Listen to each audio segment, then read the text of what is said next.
Shannon Waller here, and welcome to Inside Strategic Coach with Dan Sullivan. Dan, we have been spending a lot of time doing a deep dive into the success strategies of the Scary Times Success Manual, which has been incredibly illuminating and a lot of fun. And today we're on number 9. We're getting there. Only one left after this. So I'm excited by these conversations because I always leave feeling uplifted and energized and excited. And given that this is a pretty weird time that we're in, I think I really appreciate the value of these conversations. Today is forget about what's missing and to focus on what's available. Now, this is a really interesting idea because it's very easy to think about what's missing, but you have a different take on it. So can we just talk about this for a second? I think it's a really interesting context. Yeah, it's very interesting, Shannon, because we're also creating a book at the same time we're doing the podcast series, and we have cartoons in the book. And one of the cartoons shows people who are shocked by the sudden change that's brought about by scary times. Could be disruption, they're blindsided by everything. But in one of the cartoons, I had to get this one in, is the person is looking very distressed. And he says, "Where's my blankie?" I, as a child and many other children, they have a doll, they have a teddy bear, or they have a blankie, and sometimes all three.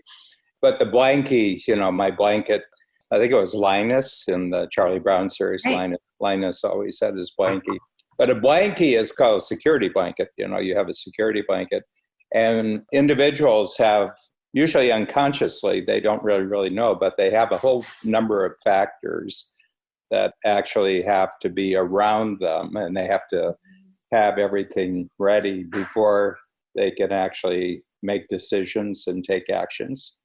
And when the crisis happens, oftentimes those things disappear because they're related to having a regular routine, having, a regular work schedule and everything else. And all of a sudden, all the things that are their security blanket have disappeared. And they say, well, I can't make any decisions. I can't take any actions. There's no progress possible. So that's really what we're getting at here. And it requires a gear change, a really fast gear change. Well, the things that I usually depend upon are not here, but what do I have available? So I really like this because it, again, and this is going to theme through the series, is that it really is about adjusting quickly and adapting quickly and responding, as we talked about last time, quickly in terms of what you do have. And I like how you say here, a great creative response for you right now is to use every available resource you have today, tomorrow, and the next day to achieve as many small results as possible. So there's actually a lot lying around if you're paying attention to that versus paying attention to what's no longer true. Is that right? Yeah. I have 5 areas that you can focus on, and I have to say from, my life experience that I've been really quick to be at home in new situations because, what's happening in the present and where I am is really all that's actually available to me. So I go looking, I kind of do a mental inventory and kind of say, okay, well, the usual is missing, but what do we have to work with here? And, I've always enjoyed the series MacGyver because MacGyver, was a person who could get out of the weirdest danger situations by using his ingenuity and improvising. And I admire that, but I actually am really quite good at that myself, of making myself at home regardless of the circumstances. So for me, being at home simply means that I've adjusted and I've got kind of a normal around me, and I'm just going to focus on the normal that's available to me right now, even though it's a change from what was true yesterday. It's interesting because it's a very creative response, right? It's a very creative way of looking at things. Also, there's something, I just want to talk about this mental shift. It's like you have to be willing to get out of your comfort zone and go, okay, we've talked about this a few times. The pieces are going back in the box. Which ones do I want to pull back out again? And just looking at all of the raw capabilities and resources that you have means that you get to configure them in new ways. And you look at that as something, that is exciting and a way to be useful rather than mourning the old, if I think of it like a puzzle, right? The old puzzle, it's like, it's not that picture anymore. You're like, we can make a new picture, is kind of my sense of your perspective on it. Yeah, I would say that that's kind of true. And I think that entrepreneurs seem to have this ability. I know some that, it took them a month to recover from the pandemic crises that we're undergoing. This is the current scary times that you and I are doing the deep dive on right now.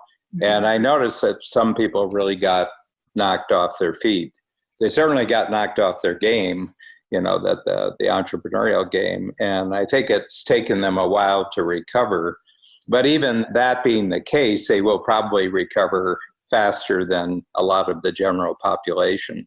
And the truth is the world needs some people who recover really quickly and start creating new directions, new pathways, new areas of growth, new areas of opportunity. And we're going through that now because we're, as a general theme in society, as we're doing this particular podcast, there's the whole thing of now reopening the economy and how's that going to happen.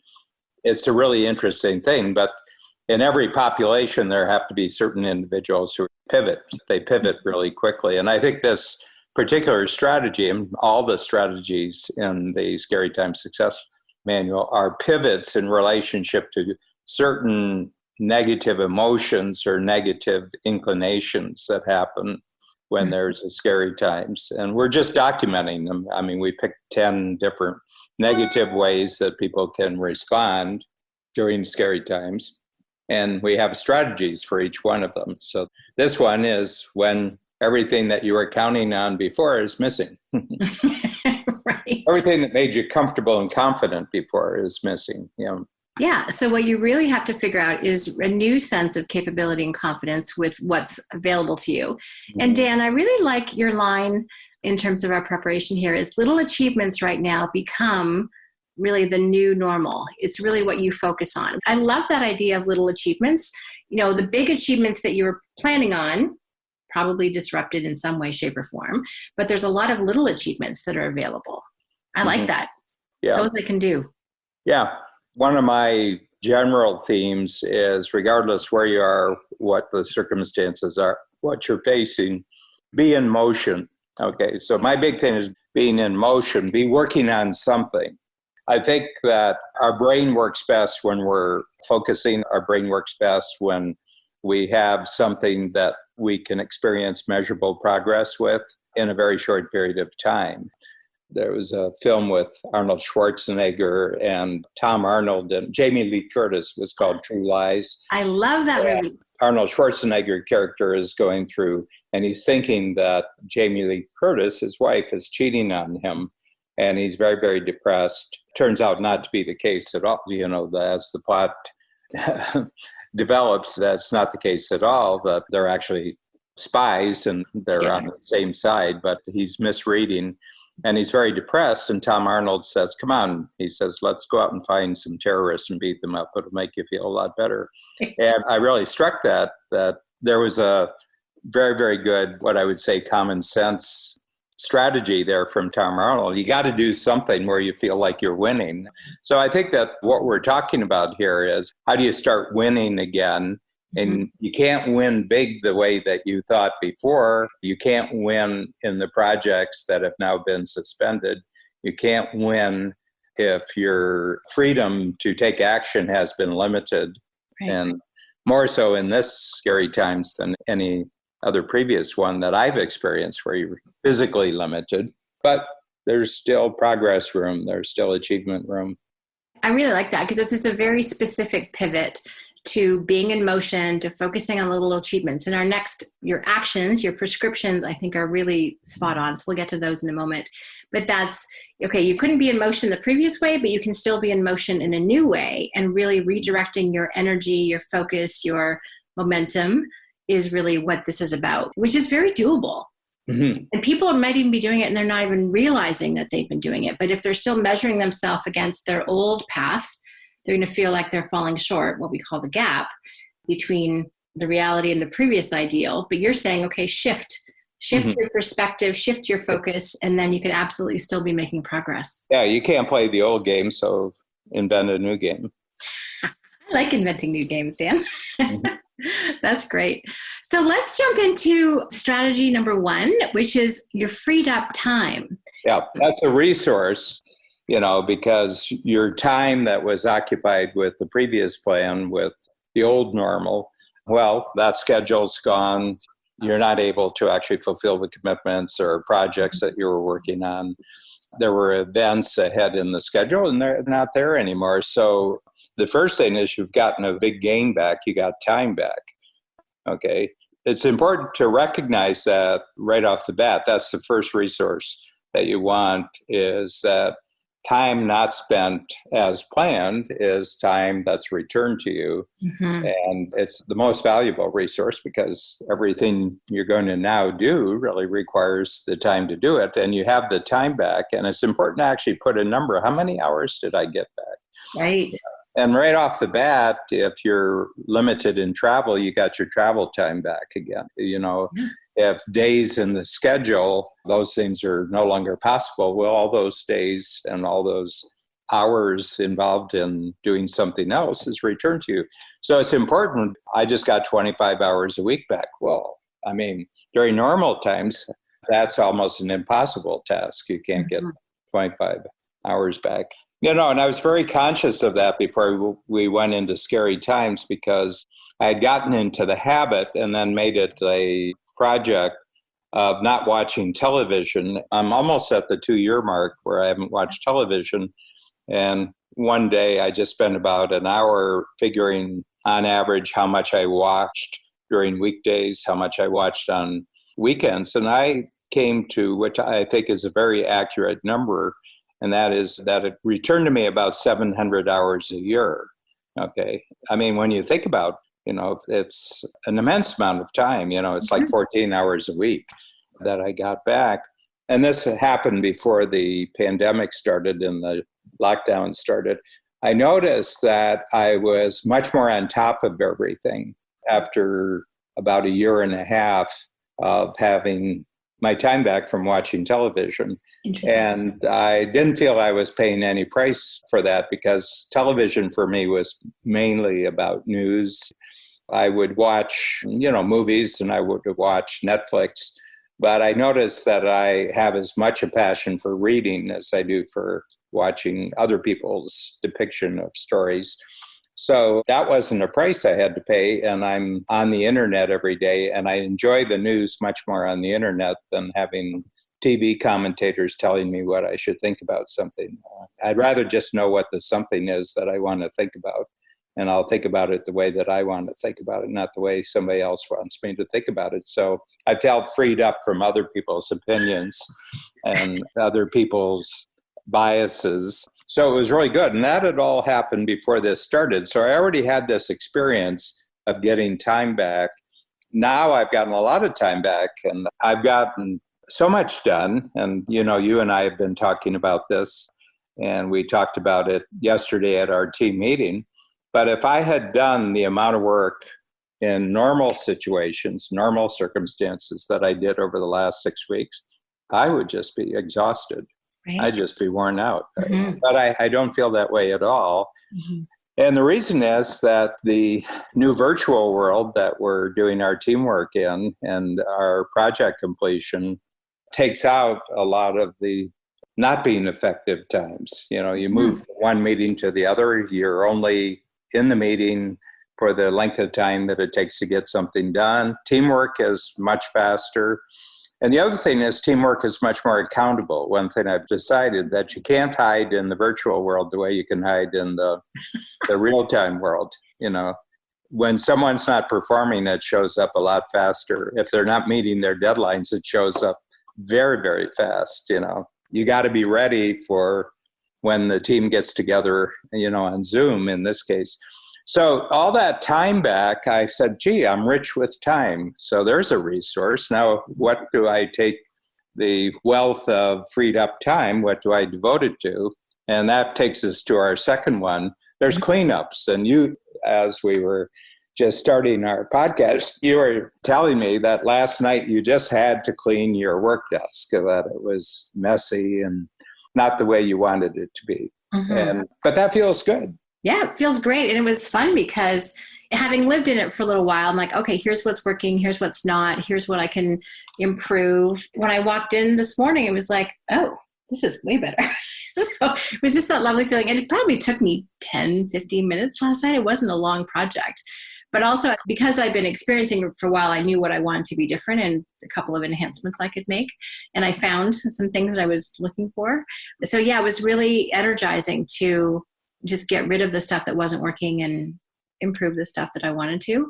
So yeah, it was a great thing to do. And taking the few minutes, and I have to be in the right brain space a little bit, but it was quite refreshing and energizing. And it's actually, a lot of people have started decluttering a lot sooner than I have. Mm-hmm. That gene is not factory installed in me, I've decided. But as of this week, I'm starting to messes that I were able to ignore are now starting to chatter at me. So I think my house is going to end up a lot tidier than it used to be, which will be a really good thing. I'll be, just living in a more pristine environment will be quite enjoyable. Mm-hmm. Mm-hmm. I think our brains are tied to our stuff. And if we got a lot of stuff, our brain is tied down with the stuff and it's not available for new thinking. So I said, it's available anytime because there's always something that's not tidy in our life. If you're creative and you're an achiever, you're always creating messes. It's like scaffolding to build a new building, and our messes generally were setups for actually an achievement. And then we had the achievement, but we didn't take down the setup. We didn't take down the scaffolding. It'd be like all the new buildings in a town, but nobody's taking down the scaffolding. Then you wouldn't get the full value and pleasure out of building a new building if you didn't take down the scaffolding. What a great way to think about messes, Dan. I never... Well, they are. It was something we did to set something else up. That's really what, messes really, really are. We had to do this in order to do the thing we really wanted, but then we didn't go back and clean up the setup.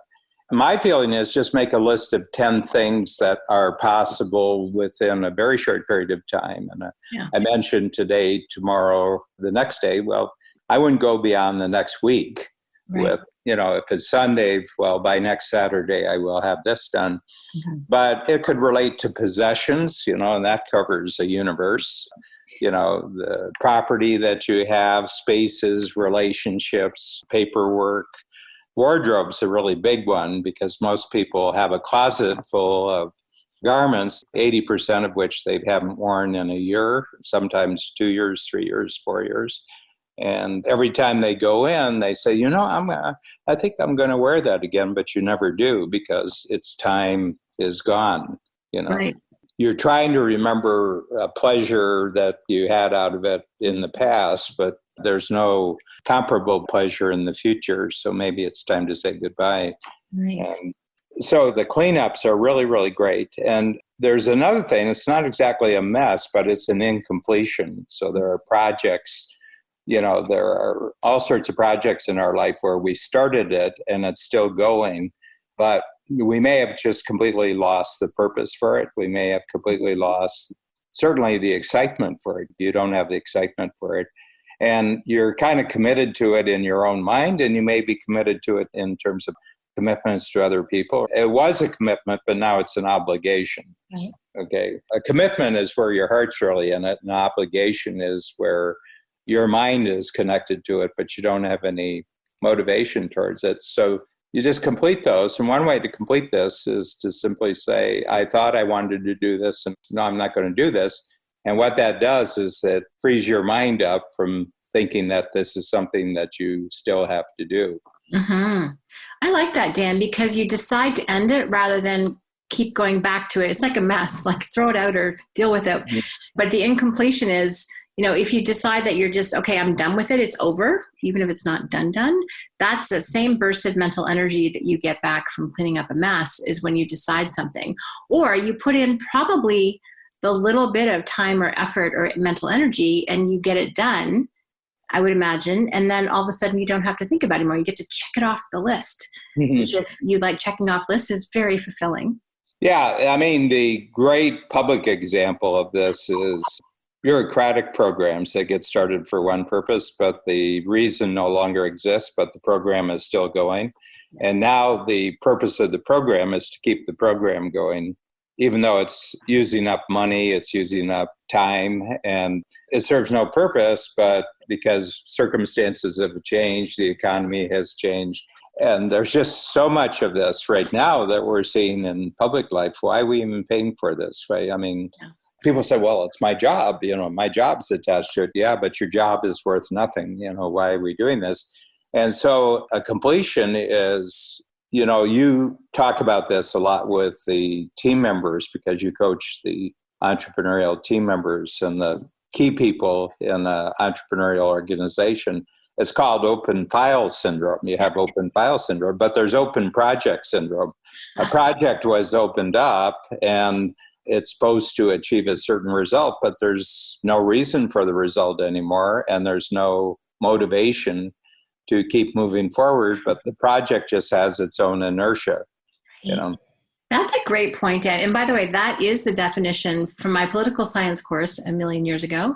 The definition of bureaucracy is exactly what you described, something that had an original purpose, but then eventually the purpose just is to keep it going, even though the original thing is fulfilled or no longer relevant. The moment that you have a budget and an employment around a project, it's very, very hard to stop it.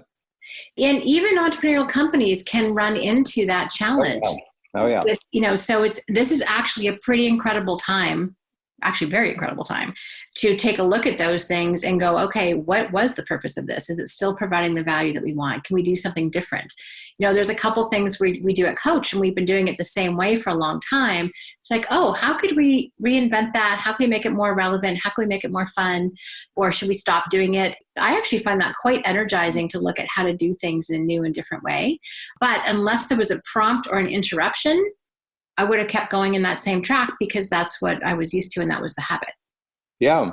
Mm-hmm. We've had commitments to cities where we were going to do the strategic coach workshop. And after a while, we said, this just doesn't make any. The amount of work it takes to create a workshop here, it's not even profitable. We just have a commitment and we're doing it over and over again. It's hard because there's emotions attached to it, and there's relationships attached to it, and there are promises attached to it, but they don't have any energy anymore. Yeah. So that's a completion. And the other thing is a simplification, that you have methods, you have processes, you have techniques, you have routines. They're kind of automatic. You don't have to really think when you're going through the motions because you know all the steps. But oftentimes, after a while, a lot of the steps aren't even necessary. You can come up with shortcuts, you can come up with bypasses, you can come up with replacements, or you can just eliminate the routine or the habit altogether. So it's not quite a cleanup. It's just that you thought in the beginning that it would take 10 steps to complete this, and everybody said, yeah, you absolutely have to know each of the 10 steps. But after a while, 5 steps would actually be a better solution. And so you get rid of 5 of the steps. And that's really what technology is as a successful outcome of teamwork. Mm-hmm. That when humans first do things, first of all, there's an individual who sort of has an idea of a result and then puts a team around it. So the team gets a result, and then the team gets real skillful and real successful. And then the team can do it automatically without even thinking about it. But the whole reason for the result may have changed. And it's not a proper use of live human teamwork. Maybe we can just create a technology or an automatic process that actually does this for it. And my sense is Nick Sonnenberg from Leverage is really a good example of this. Nick will come in and he can look at anything that you're doing and probably find 2 or 3 ways to make the steps shorter or to eliminate the activity altogether. Yes, and I was just talking to him recently because he has a new service where he will come in and help you analyze your processes and streamline them. And he's an efficiency bear. Like, he is just on it and hates any kind of waste. And he's also a tech guy, so he's brilliant at those automated teamwork things, which is technology. I like how you talk about that. And it's interesting because I've had some pretty profound results in my own teamwork experiences, especially with one of my early team members, where process had just gotten really bloated. And it was a sales process. And we had a great number of sales. And I was like, oh my gosh, I was like, that was incredible. Best sales 2-week cycle ever. And her answer was, I never want to do that again. Mm-hmm. I was like, that's not what I was hoping to hear. I was like, well, why not? Well, every single one of those sales had 24 different steps to it. Mm-hmm. So you multiply the number of sales she had, which was in the double digits, times 24 was a lot happening. And so it's like, no wonder. So we pulled out our tool called Unique Method, and we slashed and burned that sucker. We got it down so it was much more doable. But it just happened. Things had built up and seemed like a good idea once, and then we tacked it on. That was probably my pivotal experience in recognizing that at that point it was fun to sit down with her and help simplify it. And things that I was not attached to, she thought we had to do. And so together, the two of us just made that sucker really simple. And it was fun. And then it was energizing. Then we could move ahead again. Mm-hmm. And I think that's a really powerful thing for companies to do. Again, it's out of that habit. It's out of just, you've always done it that way. It was comfortable. And technology is growing so quickly that there are tools out there. You just have to be looking for them. Yes. Dan, your expression, eyes only see and your ears only hear what your brain is looking for. If you're not looking for them, they're not going to come into your world. But if you are looking for them, you're going to be incredibly efficient and effective with your systems. But it takes that perspective and mindset, or you're not going to bother. Yeah. Mm-hmm. Love that. So we've got freed up time. You've got a new budget for new activities. We've done cleanups. We've done completions and simplifications. And this is a different one. The last one, it's kind of like, the song from The Sound of Music, My Favorite Things, and it's actually bringing back into your life things that have been very enjoyable and satisfying from your past, but you gradually didn't have time for them, or you just didn't make time for them. Mm-hmm. And for example, you and I are both passionate readers. Yes. I've just brought reading, especially fiction reading, back. I've always kept up to date with, my nonfiction subjects like geography and politics and world events. So I'm always on top of that. My mother encouraged me to be a junkie of world affairs, and her instruction took, and the internet has been a super help for me. But I had gotten away from fiction reading, and giving up television was an encouragement. And there haven't been that many good Hollywood movies worth going to the theater for in the last number of years. So I've really, really gone deep into fiction. And there's so many great fiction books that are hundreds of years old, but great writers, great plots, great characters, and everything else. At least once or twice a month, going back to a 18th century, 19th century novel and reading it. And they were amazing works of art. Mm-hmm. And the other thing, that I won't call it a hobby, but it's more like routines that I get a great deal of pleasure out of. And strangely, one of them, and you know it because we're in cottage country, very close to each other. We're in cottage country because of you, you and Bruce, that I really enjoy the whole thing of taking care of certain things, jobs around the house, like washing the dishes after a meal. I have this passion for a clean kitchen after a meal, making sure the bed is made before you leave the bedroom and making sure the laundry is done. And I do shopping. So the rule is with some of the big stores, just have one person in your household responsible for shopping and try to cut it down to maybe one trip a week. So every Saturday I go shopping and bring home the goods, and Babs says, she says, good boy, But I really love that. I really, really feel good. And those who know me might find that a bit strange about Dan, because I'm really big on delegation too. I'm really big on having lots of who's who do all the house. Mm-hmm. But, you can pull out things that are enjoyable from that just for the sake of enjoyment.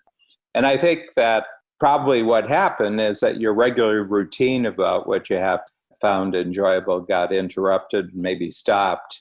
So this really is the replacement. These are replacement. And who knows, maybe these oldies but goodies will actually now go into the future in a way that's appropriate.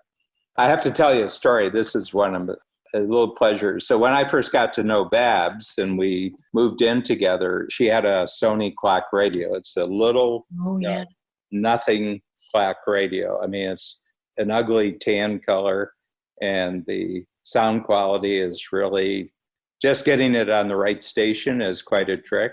Mm-hmm. But we only use it to wake up in the morning. I mean, we never have the radio on. It's been with us now for 37 years. And I said, it's a wonderful technology. It just does one thing every morning and does it well. It's solid state, it's not one of the old tube radios, it's solid state. And I just love that little radio. And it's just a nothing piece of technology, but it's been with us for 37 years. Every time we're at home and we wake up in the morning, it's what wakes us up. And I said, I love that little radio, and I hope it never wears out. I love that little radio. I love that, Dan. That's fun. And I have a similar one my dad gave me when I was 18, and it's beside my bed. Yeah. And it always works. Oh, yeah. It's crazy. It's like, I don't know if you could buy one now that would last that many years, because that was a long time ago. Yeah, and I think it's been on the same station for the last 15 years. I mean, sometimes if we have a housekeeper that they'll turn the radio on and they put it on the AM or something, and then they don't put it back. And I said, I feel totally disrupted by this. I mean, I make mistakes in setting the time sometimes. Yeah. And then it doesn't go off. And I said, well, of course, you made it PM, not AM. Yeah. That's happened. It's 5:00, but it's not 5:00 AM. It's 5:00 PM. So the thing I'm trying to get across is that pay attention to your favorite things in life. And the whole point is, this isn't other people telling you what your favorite things are. This is you saying, these are my favorite things. Mm-hmm. We spend a fair bit of time together in different locations. And you love setting the table, getting ready for dinner. We'll tidy up together sometimes if I'm there. And to my mind, it's one of those, a little bit ties back to number one with you've got some freed up time. And so I know that when I'm not rushing as much, which I usually am, I can slow down my pace. I can take pleasure in those small, sort of sometimes more domestic things. I'm really enjoying walks around my neighborhood. We have a dog, and I'm really liking seeing the flowers and the leaves come out on the trees. I've always wanted to kind of see spring happen, because normally it just sort of happens to me. I'm like, oh my gosh, all of a sudden. But I'm actually really enjoying every day seeing a little bit of progress, which normally would never happen because I'm always on a plane somewhere. So there's these little joys that you get to kind of appreciate. Marilyn was talking about this, or my mom, our colleague. She's fascinated by what she's fascinated with and seeing things she hadn't seen before because we were always so busy. So there are a lot of little joys lying around, which I think is really, focusing on what's available is what the theme of today is. And there's a lot of really cool things available if we just stop and pay attention. Yeah, and so we've covered a lot of ground since we decided to go deep on these strategies. But the whole point is just facing that an old normal isn't normal anymore, that it's strictly up to your creativity, it's strictly up to your intentionality to say, well, the world I can create now because something's been taken away from me is going to be better than what it was. So the best part of my life actually lies in the present right now and grows into the future. So that's really the whole scary times thing.